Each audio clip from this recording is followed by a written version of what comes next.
यह प्रकृति के साथ अमानवीय व्यवहार का ही नतीजा है कि आज हम और आप जिस वातावरण में रह रहे हैं वहां कई बीमारियां उत्पन्न हो रही हैं और बहुत हद तक इसके लिए मानव जाति ही जिम्मेदार है। ऐसी ही एक बीमारी है एड्स या HIV पॉजिटिव। आज इसी विषय पर हमारे साथ बातचीत करने के लिए मौजूद हैं डॉक्टर चंदन फाफरिया एवं डॉक्टर कुमुद भागवत। आज मैं डॉक्टर मिसेस भागवत, आजीवन स्त्री रोग विभाग में प्रोफेसर, MGM मेडिकल कॉलेज और सेम्स मेडिकल कॉलेज, डॉक्टर चंदन फाफरिया बहुत प्रसिद्ध स्त्री रोग विशेषज्ञ, एक वार्तालाप करने वाले हैं प्रश्न उत्तर की जगह। इस वार्तालाप का विषय होगा एड्स, बहुत घातक बीमारी है जिसका कि एंड ट्रैजिक होता है। डॉक्टर चंदन फाफरिया, यह एड्स क्या बीमारी है? 2 दशक हो गए, इसका कोई अंत ही नहीं है। स्त्री, पुरुष, बच्चे मृत्यु और बहुत ही भयावह जिंदगी से पल्ला ही नहीं झाड़ रहे हैं। HIV यह एक वायरल इन्फेक्शन है और यह HIV-1 और HIV-2 वायरस से फैलता है। शुरुआत में जिस मरीज को होता है, HIV संक्रमित होता है, शुरुआत में बिल्कुल स्वस्थ दिखता है, लेकिन जैसे जैसे बीमारी एड्स में परिवर्तित होती है, यह मरीज विभिन्न तरह के घातक संक्रमणों से घिरता जाता है, कैंसर से घिरता जाता है और उसके परिणाम बहुत ही गंभीर होते हैं। मुझे पूर्ण विश्वास है कि चंदन के सभी उत्तर बहुत सटीक, संक्षिप्त और एविडेंस बेस्ड होंगे। एड्स बहुत खतरनाक बीमारी है। बीमारी का सही अंदाज कैसे लगाएं? ये तो पूरे विश्व में कितने एड्स पीड़ित होंगे? क्या स्त्री और पुरुष में कुछ अंतर होता है चंदन? अभी देखा जाए तो दुनिया में 4 करोड़ से भी ज़्यादा लोग HIV संक्रमित हैं और उसमें रोजाना नए नए केस बढ़ते जा रहे हैं। इसमें अधिकतर महिला हैं व लड़कियां हैं। कहा जाए तो 60 से 70% महिलाएं हो सकती है और गर्भवती महिलाओं में इसका करीब करीब 1% के आसपास आंकड़ा है। डॉक्टर फाफरिया, आप एक बहुत लीडिंग गायनोकोलॉजिस्ट हैं। HIV 100% हाईली इन्फेक्शस है। इसे रोकने के क्या प्रयास हो रहे हैं?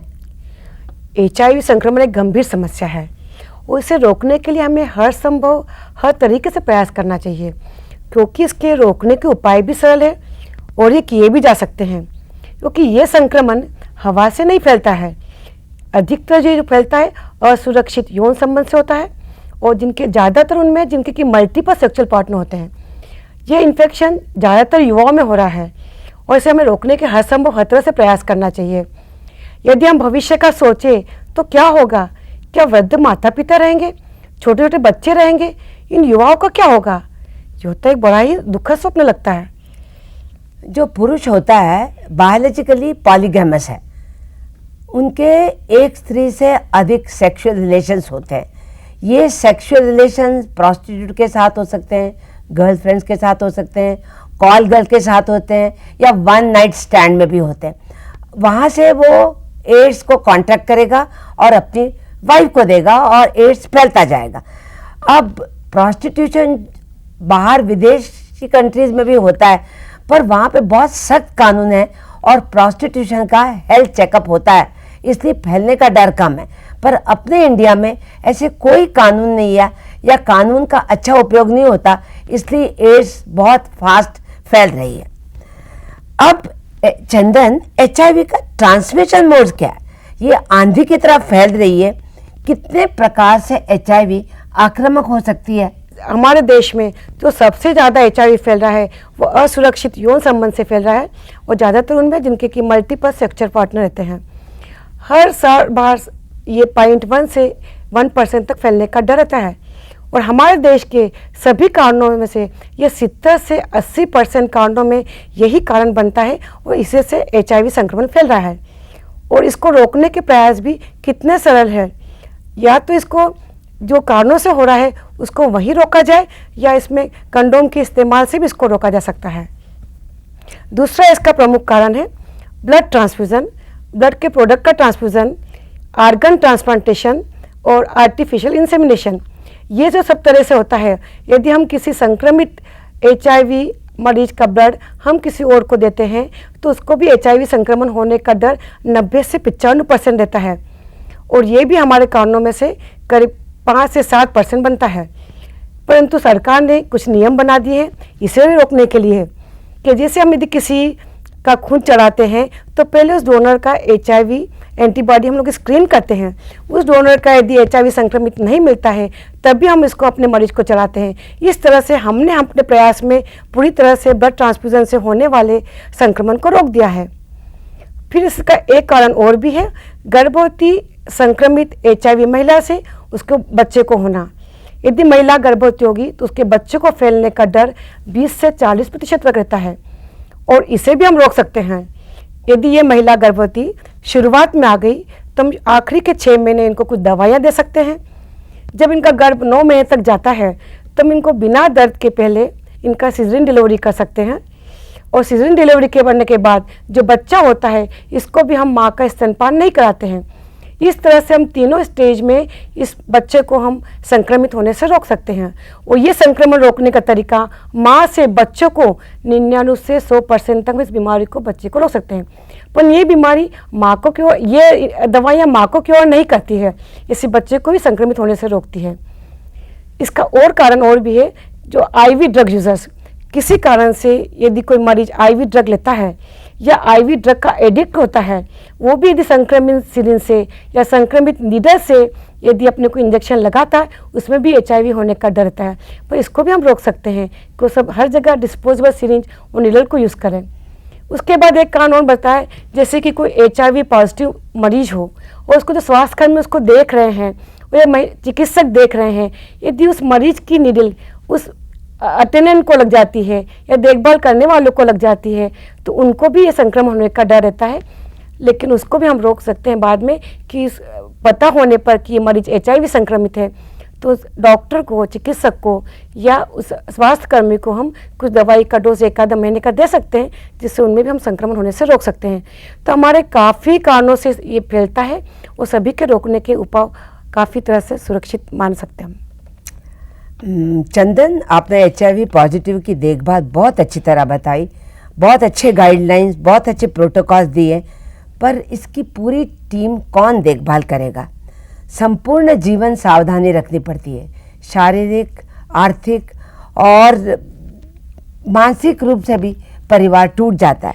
मैं आपको एक छोटा सा उदाहरण दे रही हूँ। 5 साल पूर्व तक एक HIV मरीज को देखभाल करने के लिए 1 महीने में 20,000 से भी ज़्यादा रुपए लगते थे। इवन अमेरिका में भी ये देखभाल बिना चैरिटी के नहीं हो सकती थी। बिल गेट्स, फोर्ड, इनके बड़े बड़े चैरिटी फाउंडेशन होते थे, उसी से देखभाल हो सकती है। तो इंडिया में तो इसलिए क्या होता है, ट्रीटमेंट प्रोटोकॉल पूरा नहीं होता और बीमारी कंट्रोल में नहीं आती। ये सबसे बहुत कठिन समस्या है। HIV संक्रमित मरीज का हम घर पे देखभाल कर सकते हैं। यदि उसको कोई घातक बीमारियों ने घेर रखा है तभी उसे हम अस्पताल में भर्ती करेंगे। उस समय इस मरीज को उसके अपने परिजनों की, अपने चिकित्सकों की मदद की ज़रूरत होती है। दूसरी बात है, इनका खान पान का बहुत विशेष ध्यान रखना पड़ता है। इन्हें अच्छा खाना देना चाहिए, इनको उचित देखभाल करना चाहिए। वैसे ये मरीज मानसिक तनाव में काफ़ी रहते हैं तो इनको थोड़ा पॉजिटिव एटीट्यूड भी समझाना पड़ता है। इन्हें कुछ सलाह भी देना पड़ता है कि ये लेट नाइट्स नहीं करें, ये स्मोकिंग नहीं करें, ये अल्कोहल ड्रिंक नहीं करें, ताकि इनकी इम्यून सिस्टम बनी रहे। और इन्हें हमेशा कंडोम का यूज़ करना चाहिए।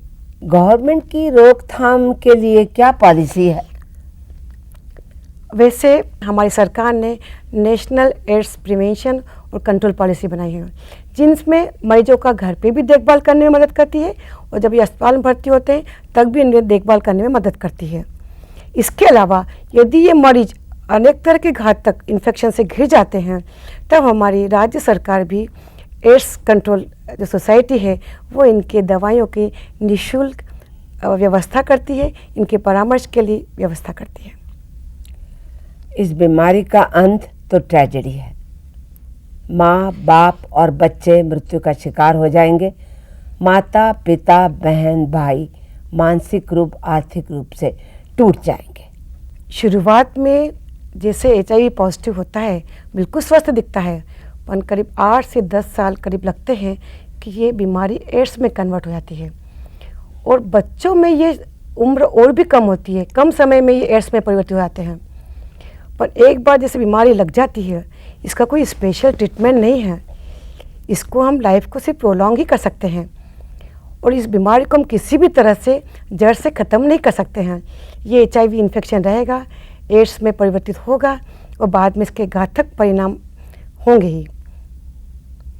ये वार्तालाप अब मैं 4-5 पॉइंट्स में संक्षिप्त रूप से समाप्त करती हूँ।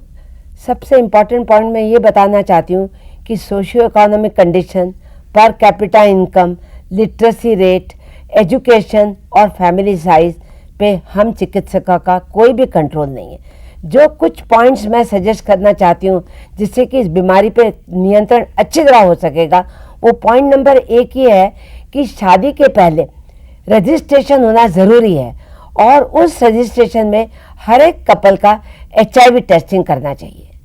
दूसरा पॉइंट ये है कि हर गर्भवती महिला का HIV टेस्टिंग करना चाहिए।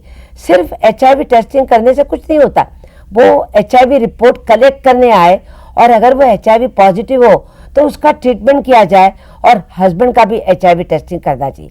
तीसरा पॉइंट ये है कि उनको अच्छी तरह समझाना चाहिए कि जो HIV के एंटी रिट्रोवायरल ड्रग्स हैं ये डेंजरस नहीं है, ये बहुत अच्छे ड्रग हैं।